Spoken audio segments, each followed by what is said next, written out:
Салам достор, байланышта Санчо Бей каналы. Бүгүн бир аз башка нукка бурулуп, күлкүлүү тасмалардан көрөлү. Анда буга чейин такси тасмасынын биринчи бөлүгүн көрүп, мыкты белгисин баскан болсоңуздар, бүгүн ошол тасманын экинчи бөлүгүн талдап бергенге аракет кылабыз. Андыктан каналга катталып кетүүңүздөрдү өтө суранабыз. Себеби максатыбызга ылайык 100 000 катталуучуга жетип алсак, контентибизди мындан да кызыктуураак кылып чыгарганга күч-кубат бермек. Ошондуктан канал тууралуу досторуңуз менен бөлүшкөндү унутпаңыз.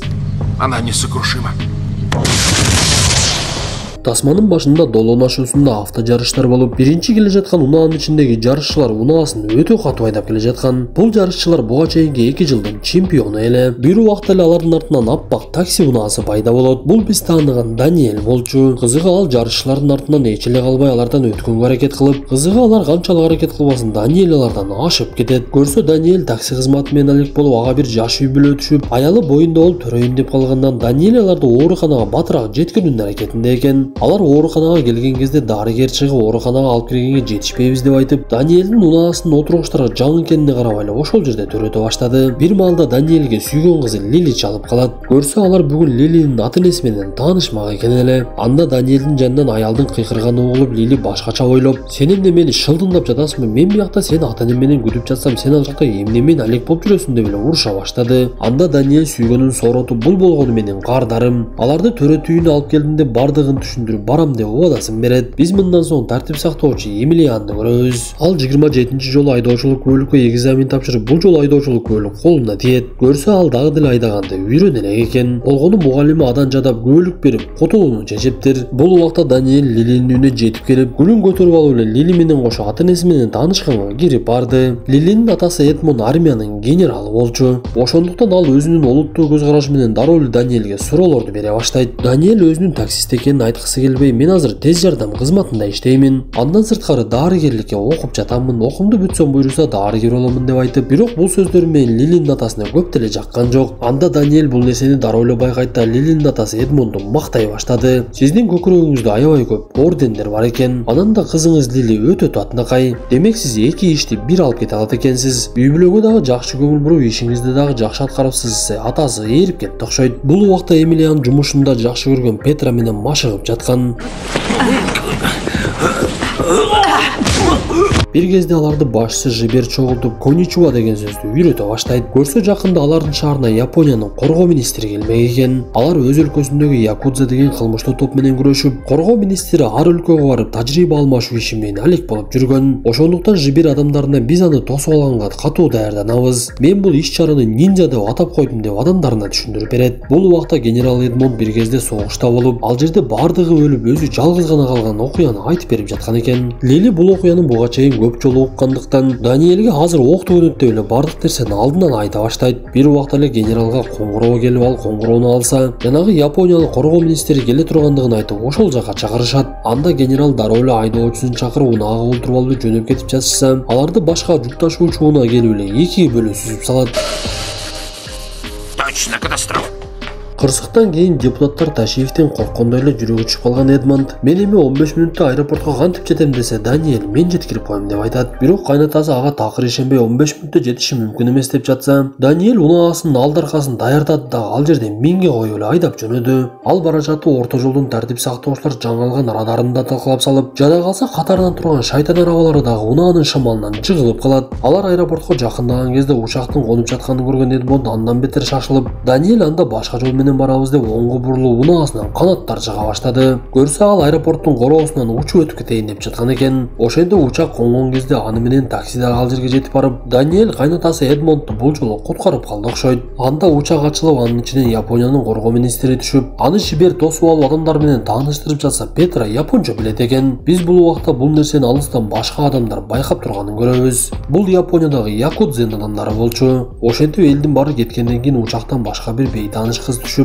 эки жагын карап алаңдап эле өзүн башкача алып жүрүп ал жерден кетет. Анда Эмилиан Даниэлге ушунча келгенден кийин биз менен кирип, алдыда боло турган көргөзмөгө катышып кет деп анын шашылып жатканына карабай алып калат. Меймандарды тосуп алган каармандарыбыз ал жерден ичимдиктерди ичишип, Жиберди Франциянын министри чакырып алып эле бардыгы жайындабы деп сурай баштайт. Анда Жибер жооп берип, "Эч эле кабатырга орун жок. Бизде бардыгы секундасына чейин белгиленген" деп саатына караса, сааты иштебей калыптыр. Бул убакта Эдмонд Даниэль менен сүйлөшүп, "Сиз дарыгерликке окуп жатам деп айттыңыз. Бирок бирок сыртыңызда эч эле дарыгердей көрүнбөйсүз. Бул жолу мени куткарып калгандыгыңыз үчүн кызымдын колунан башка бардык нерсени сурасаңыз болот, — деди Даниэль ага жооп берип. Мага кызыңыздын колунан башка эч нерсе оюма деле келбей жатат, — деп айтат. Бир маалда эле Жибер ортого чыгып эле бир унааны тааныштыра баштады. Көрсө алар меймандар үчүн атайын бир унаа даярдашкан экен. Кызыгы ал нинджа деген сөз менен от алып, япошка деген сөз менен өчүп калат. Ичинде отурган айдоочу унааны от алдырып жатса, Жибер унааны мактап жатып аны ура койсо, ичинен кырсык болгондо чыга турган подушкалары чыгып кетти. Бул нерсенин айынан айдоочусу эс болуп калып, анын ордуна Даниэлди айтатып коюшат. Бул убакта Якудзенин адамдары дагы жол картасын алып алып бир нерсеге даярданышып, өздөрүнүн башчысына кыла турган иштери жөнүндө маалыматтарды берип жатышкан. Эмилиан болсо Петра менен башка имаратта. Башчысы Жибердин буйругу менен ал жерде күзөттө турушкан эле. Бир кезде каармандарыбыздын алдында Мерседес үлгүсүндөгү унаа пайда болуп, анын ичинен кылмышкерлер чыгып эле Даниэль айдап келаткан унааны аткылай башташты. Бирок бир дагы ок өтпөй жада калса, ракета менен атканда дагы ракетанын огу башка жака бурулуп кетет. Бир кезде Жибердин буйругу менен жоокерлер келип, ал кылмышкерлерди бат эле жок кылып коет. Көрсө бул Жибер даярдаган атайын эле көргөзмө экен. Бири-бири менен байланышка чыгып жаткан тартип сактоочулардын үндөрүнүн баардыгын угуп турган Якудзанын адамдары башчысынын буйругу менен Mitsubishi Lancer деген өтө бир саркеч унааларга олтуруп алып эле чыгып кетишти. Алар жолдо бара жатып жүк ташуучу унаанын дөңгөлөгүн аткылап, ал жолдун ортосунда аңтарылып калып, жолдун ортосун тосуп башка унаалар такыр эле өтө албай калышат. Бул убакта Петра ажатканага кирип кетсе, Эмилиан анын артынан такыр эле калбай, өзүнүн сүйүүсүн сунуштап сезимдерин айта албай жүргөн. Анда Эмилиан: "Макул, экөөбүз эшик артында сүйлөшөлү. Мен сага байланыш аркылуу айтып турам", деп ал байланышты баардык тартип сактоочулар угуп атканына карабай эле айта берет. Бирок бул убакта ал жерге Якудзанын адамдары келип калыптыр. Алар биринчи Петранын барымтага алып алышып, андан соң "Мен сени сүйөм" деп бардык чындыкты айтып жаткан Эмилианды бир тээп эле уктатып салышат. Бул убакта жолдо келе жаткан Даниэль эки чоң унааны көрүп эле токтоп калат. Ал Жиберге бул унаалар күмөндүү токтоп турат, бул жерден өтпөй эле койбойлубу, — Жибер болбой эле аны өт деп айтып, Даниэль унаасын айдоону улантса эле ал жерден буктурма башталды. Якудзенин адамдары Япониянын коргоо министри олтурган унаанын үстүн ачып салышып, министрди жипке байлап эле асманга учуруп жиберишти. Ошентип бир заматтын ичинде эле кылмышкерлер министрди өздөрүнүн унаасын салып алып эле уурдап кетип калышат. Бул убакта эсине келген Эмилиан сүйгөн кызы Петраны таппай,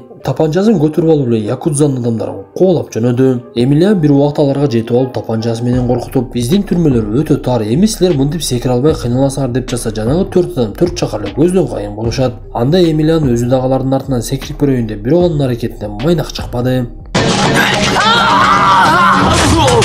Бир кезде ал жерге Жибер менен Даниэль жетип келип, Эмилианды таап алышып, Япониянын коргоо министрин урдап кетти десе, Эмилиан дагы Петраны дагы урдап кетти деп айтат. Анда Жибер: "Петра япон тилин билет эле, демек экөөбүз эркпей сүйлөшүп турат экен" деп коет. Анда каармандарыбыз Даниэлдин жардамы менен Якудзенин жайгашкан жерин таап алышты. Алар ошол имаратка барып жоокерлер менен бекинишип Якудзени күтүп жатышса, Даниэль ал жерден бир-эки нерсени көрүп эле Эмилианга "Якудзе бул жака кайтып келбейт" деп айтат. Бирок бир маалда түшүнүксүз адамдар ал жерге келип эле эшигин сындыра башташты. Анда Жибер дагы жоокердин кийимин кийинип, белине жиптерди байлап эле даярдана баштайт. Көрсө ал дагы кылмышкерлерди кармоо ишине аралашайын деп жатыптыр. Анда жанагы адамдар кирип келсе эле жоокерлер түшүп алып аларды кармап баштаса, Жибер "Кеттик" деп эле секирген бойдон жерге түшүп калды. Көрсө ал жипти байлаганы менен узундугун карабай эле өтө узун кылып салыптыр. Ошентип ооруканага түшүп калган Жиберди узатып барган Эмилиан менен Даниэль ал жерде сүйлөшүп жатса, биз башында көргөн учактан түшкөн кыз алардын сөзүнө аралаша баштайт. Көрсө анын аты Ханли экен. Ал япониялык тыңчы болуп иштеп, Якудзеге каршы иш алып жүрүптүр. Ошондуктан ал Якудзенин иштери жөнүндө каармандарыбызга толук маалымат берди. Көрсө жанагы урдалып кеткен япониялык коргоо министри Франциянын бийлиги менен көптөгөн келишимдерге кол коюшмак экен. Якудзанын башчысы болсо Франция өлкөсүн жаман көрүп, кол коюуну орто жолдон бузганга аракет кылып жүрүптүр. Анан да ал өзүнүн сыйкырчы адамдарын жөнөтүп, урдалып кеткен коргоо министрин сыйкырлап, ал Франциянын өлкө башчысы менен жолукканда аны ата тургандай кылып коюшат экен. Анда Даниэль ортодон Эмилианга ой таштап, "Эч кимди албай эле өзүбүз эле Петра менен министрди куткарып келсек болот" дей баштайт. Даниэль өзүнүн эски достору аркылуу япондордун унаасы Парижде жүргөнүн угуп, Парижге эртерээк жетиштин жолун ойлоп, Даниэль уктап жаткан кайнатасын ойгото баштады. Ушул жерде форсаж тасмасына учактан секирүү ою кайдан келгенин түшүндүк окшойт. Каармандарыбыз унаасына парашюттарды байлап алып учактан секирип түшүшүп, Парижге келип жанагы кылмышкерлер топтолгон жерди дагы таап алышат. Бул убакта Япониядан келген сыйкырчылар министрди сыйкырлап жатышкан эле. Бир кезде Даниэль ал жерге кирип алып тапанчасы менен бардыгын коркутуп, Ханли кирип Петраны бошотуп жанагы сыйкырчыларды уктата чабышты. Бир кезде үнгө келип калган Якудзанын адамдарын эки кызы ошол жерде эле төпөштөп салат. Ошентип Петра менен министрди куткарып калган каармандарыбыз ал жерден качып жөнөшүп, кылмышкерлер аларды байкап калат да унаалары менен эле коолап жөнөштү.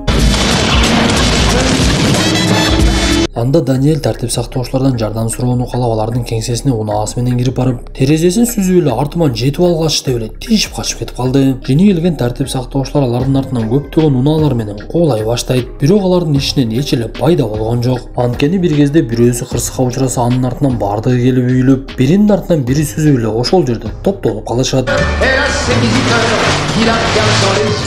Ошентип Даниэль качуусун улантып башка аргасы жоктугунан кайнатасына коңгуроо кылышып, генералдын буйругу менен жоокерлер танкаларын алып келишип, каармандарыбыз бара жаткан жолдун астын тосуп коюшту. Анда Даниэль унаасын уча тургандай кылып ырастап, өтө катуу ылдамдыкта барып жанагы танкалардын үстүнөн учуп өтүп кетип калат. Кылмышкерлердин унаалары болсо бул нерсеге даяр эмес эле. Ошондуктан алардын унаалары дагы секирип, бирок танкалардын үстүнөн өтө албай, кырсыкка учурап эле ошол жерде тутулуп калышат. Ошентип каармандарыбыз дагы бир жолу кылмышкерлерди жок кылып, тасмабыз дагы аягына чыгып калды. Достор, тасма жакса мыкты белгисин басып, оюңуздарды сөзсүз калтыра кетесиздер. Анан да кийинки тасмада жолугушканча ден соолукту жакшы карап, унаада жүргөндө эрежени сактап өтө ылдам айдабаңыз.